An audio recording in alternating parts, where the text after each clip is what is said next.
Hey guys, Zane from the Infinite Jukebox here with another mixtape review, and today I want to talk about the new Sematary mixtape, Butcher House.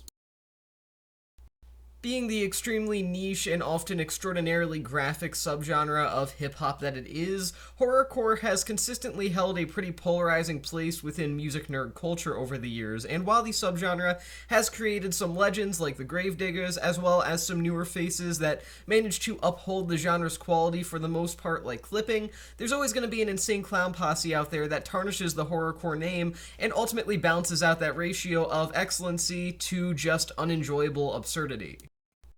Year after year, as the fandom behind horrorcore continues to grow more and more, different artists like Sematary happen to pop up and put their own spin on things, inject their own flavors into the realm of horrorcore, and for some artists, it's an interesting and successful experiment.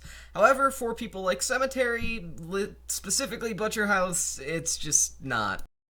Sematary's actual work as a performer has been inconsistent to say the least since his debut in 2019. One minute he's a relatively engaging performer that manages to hold the mic pretty well, and the next minute he's as directionless as any failed experimentalist can possibly be, with his monotonous delivery style and the nature of that monotone delivery style ultimately weighing down Butcher House at a constant rate.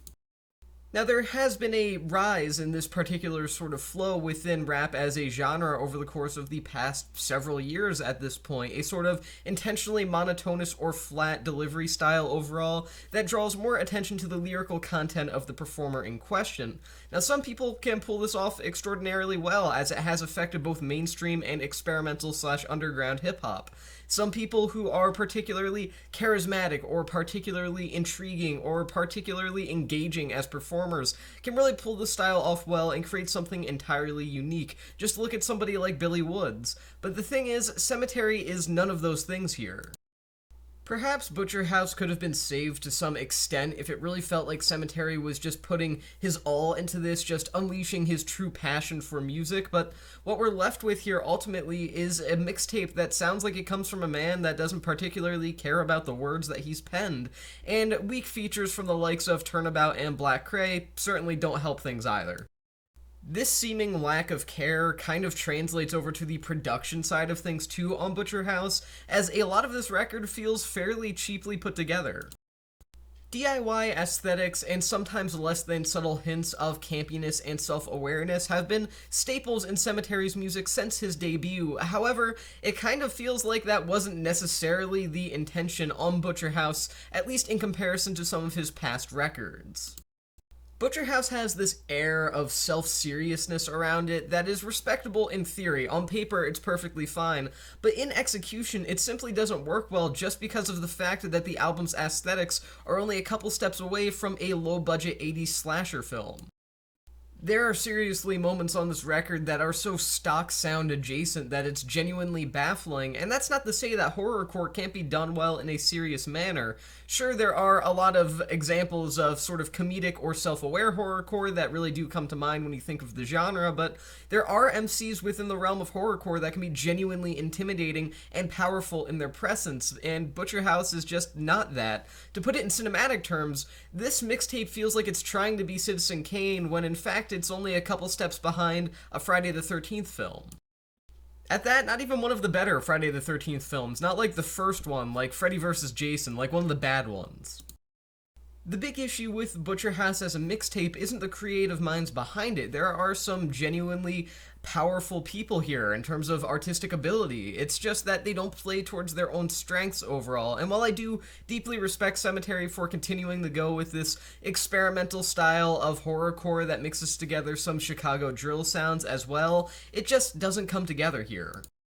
In fact, it's kind of unclear what Butcher House is trying to do as a listening experience overall. I mean, horrorcore may be a genre rooted in one thing, horror, but it's also a subgenre with many different faces that ensures a variety of artists. Some records just want to shock the listener, some want to make people feel genuinely paranoid, and some want to make you uncomfortable by discussing difficult to talk about topics like self-harm. And most of these things are touched on throughout Butcher House, but not for long enough that any of them actually have any sort of lasting impact, resulting in something that just kind of comes and goes, even though it's obvious that it's meant to be more than that. Throughout Butcher House, it is genuinely clear that Sematary wants this to stick with the listener. He's putting forward some very interesting work, a unique sound that not many others are doing right now. It's obvious that he wants Butcher House to really stick with you as a person experiencing his mixtape, but unfortunately, it just doesn't, because while there are interesting ideas presented here, none of them are pulled off very well, and there are too many different ideas coming together at once for any of it to work out overall, even if there is an overarching horrorcore aesthetic here. Look, long story short, this mixtape is unique and it's interesting, and if you like Sematary, you'll love this. This is one of probably his better mixtapes to date in terms of actual distinctiveness, in terms of actual uniqueness. I mean, he's really growing as an artist. He's genuinely evolving, and for that I have nothing but respect. But at the same time, nothing that he wants to work here actually, well, works.